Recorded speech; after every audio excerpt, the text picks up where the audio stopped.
Hi guys, I'm here to talk to you today about the katana versus the rapier. It's a controversial subject which we've covered through sparring videos before.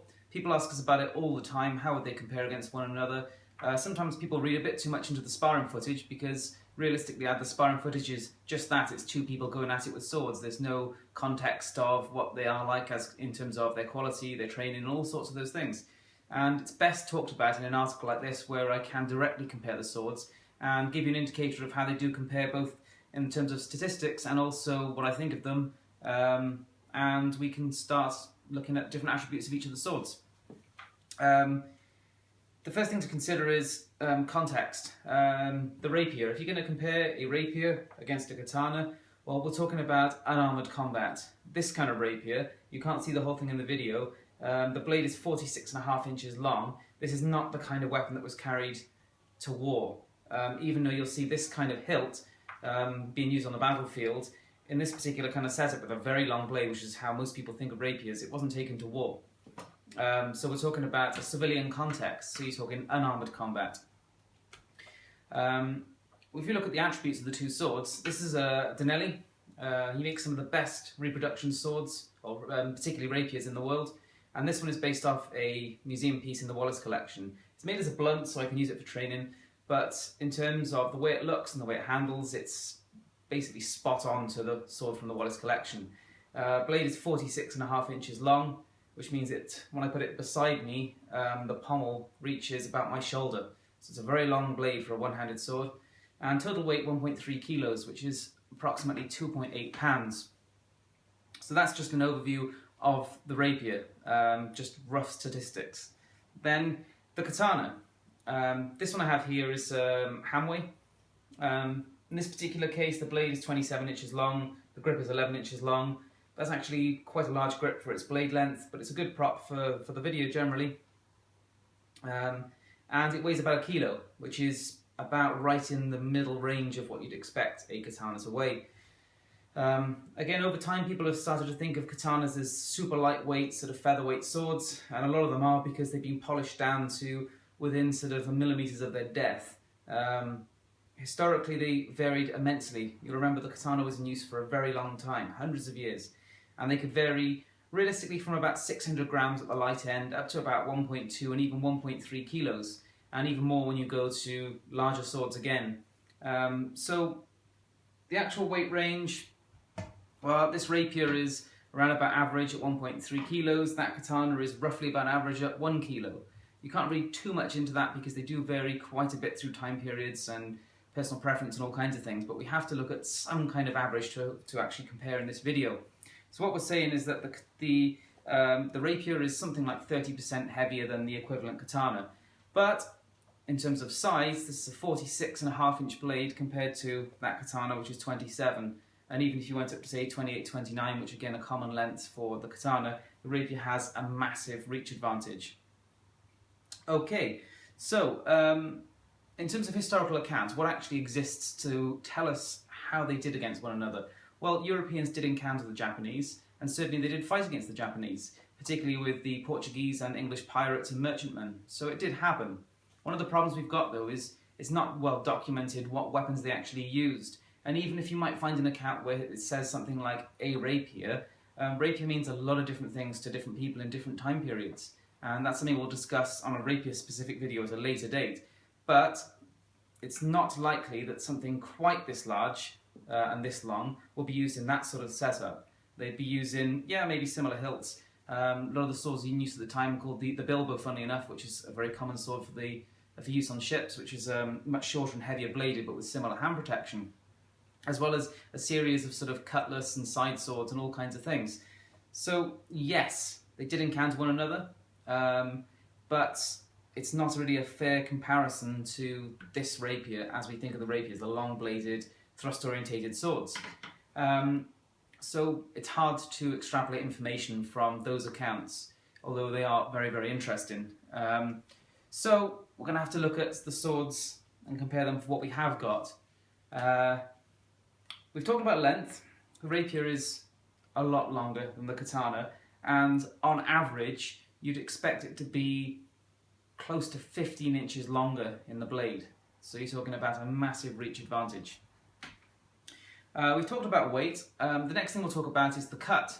Now, a lot of people would say the rapier can't cut and wasn't built for cutting, and that will depend on the time period, but certainly what we're talking about here, the sort of golden era of the rapier, if you like, yes, they could cut, and that's very well documented. You'll just see source material after source material, original sort of fight manuals showing how to cut and that they can cut. So yes, the rapier can cut. Obviously, it's not the monster cutter that the katana is. The katana is an exceptionally good cutter. It has a very hard edge that's sharpened to a very fine edge. The little bit of curvature helps as well, and it's a two-handed grip, so you've got a lot of leverage, so it's a very good cutting sword. The rapier, by European standards, is quite a light cutter, and you wouldn't expect a lot of the cuts to end a fight. So you can do some damage, you can harass an opponent, you might even be able to knock someone unconscious with a good full rotation swing strike to the head, but they don't have the power of the katana. So in terms of cutting power, yes, you could cut with the rapier, but the katana has much better cutting ability. In terms of the thrust, now that's obviously where the rapier has a huge advantage. Its point is very sharp with a very thin tip, so it's going to penetrate very easily, but also, and this is much more significantly, it's not so much what it does when it connects, it's the ability to connect with its target in the first place. And if you watch rapier combat, you'll see these constant disengages at lightning speed. So it's the ability to get that point in there. So yes, the rapier, in that regards, getting the point to its target has a huge advantage. In terms of protection, the katana very obviously does not have a lot of hand protection, not much at all, as opposed to the rapier, which does. And the rapier's guard, this kind of swept hilt design guard, has exceptional protection against cuts. And it's not just that it actually protects the hand itself, but it protects the forearm and allows the use of certain parries that will allow the guard to protect other target zones as well. Much like having a buckler is, you parry far from your body and you get the arcs of defense. So having this big sort of basket type protection on there can be used very, very effectively. Not just to protect the hand, but to protect the body as well. So that's a bit of an advantage for the rapier. Does it add weight? Well, yes, of course it does. But in the case of the rapier, that weight is useful because it counterbalances the very long blade. So you think, okay, it's 300 grams heavier than a katana, but that weight has been brought back to give us very fine point control. And by bringing that weight back, again, it doesn't cut quite so well, but we're not so bothered because we want really fast point work. So in terms of protection, yes, the rapier has a big advantage there. One big topic that comes up in this kind of combination is what we call the afterblow. And this is a big point when considering, no pun intended, a point-based weapon like the rapier against a very heavily cutting-based sword like the katana.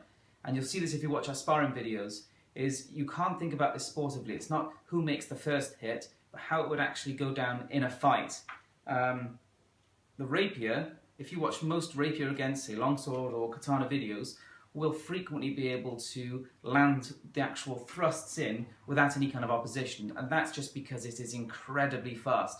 And the people who are using the two-handed sort of swords, whether it's European longsword or katana, are just not used to that kind of quick disengage and thrust. So the chances of landing the hit is actually very, very good. But there's more to it than that, because after all, we're not looking at it from a sportive perspective. What happens after that hit is made? Can you actually get back out before being struck? And that's an interesting point. Initially you might think, well, with the length of blade, you would hope that you could actually strike and recover because you've got the reach and not be hit. And the reality isn't always the case. And this is why using single rapier against the katana is actually quite dangerous. Is that can you land a hit in terms of thrust work almost all the time if you are skilled with it. But can you get back out safely? That's a much harder feat. And if you are roughly of similar skill, you'll very commonly find double hits with rapier and katana, where the rapierist hits the katana user with a thrust. Most thrusts aren't immediately incapacitating, and then the katana user cuts against the rapier. And what you'll find is, what would happen after that? Well, you might get several of the strikes after it if it was a real fight, but most significantly, that thrust could do massive internal damage, and the cut from the katana will also clearly do devastating damage as well. So both fighters could be very severely injured or even both die, and that's the massive problem when you compare these two weapons. In terms of then the offhand, The katana, of course, it can be used one-handed because it's quite a small, light sword, but it's really intended as a two-handed sword. And then we go to the rapier. The early period rapier stuff is really intended to be used quite heavily with offhand weapons, and that then takes us to the dagger.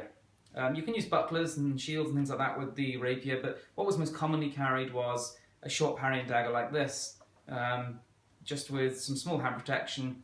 And then you've got to look at how does this affect the fight, because if the katana user is typically using his katana in two hands, well, the rapierist can be using his two hands with one weapon in each. And anyone that's done, or almost anyone that's done rapier fighting, will find that the dagger is a massive advantage, and that is also still true when you go against the katana or a longsword for that matter. So in our experience, what we have found is if you pitch single rapier against katana, it's very dangerous for both fighters, very, very dangerous. And I would be hard pressed to say which would be better off, because you're both likely to take some damage there. Once you actually give an offhand weapon to the rapier, as was very, very commonly used, you give quite an advantage to the rapier user. And you have to remember the rapier was purpose-built. It was intended for this kind of unarmoured civilian one-on-one or small melee combat. It's a specialist weapon for that, and it's very, very good at it. So yeah, if you get the offhand weapon, it gives an advantage to the rapier. What other advantages might there be to the katana, because it can't all be one-sided? Well, there are a few things really. One is the draw. The draw time of a rapier this long is rather long. Basically, if you had two opponents that were already drawn their swords, I would give favour to the rapier in the case of, if you had an offhand weapon, roughly equal if it was single. And if you have to go from an actual draw scenario or in confined spaces, advantage to the katana. So that gives a sort of rough overview to the fight of the two weapons. Obviously, it's going to come down to individual skill, and we haven't talked about actual styles. And for a start, there are lots of different styles with both swords. There's not a universal system to using the katana or a universal system to using the rapier, and you've got individual sort of knowledge, ability, and skill as well. So that's sort of an overview of the two weapons. As ever, it's never as simple as just saying one weapon is better than another. The most important thing is context. So, if you then ask me, what would I rather use? Well, if we had open space, and I'd already drawn my sword, and you let me use an offhand weapon, rapier and dagger, every single time. If you have to go from the draw, or in confined spaces, the katana. And there you have it. Thanks for watching, and please subscribe if you haven't already.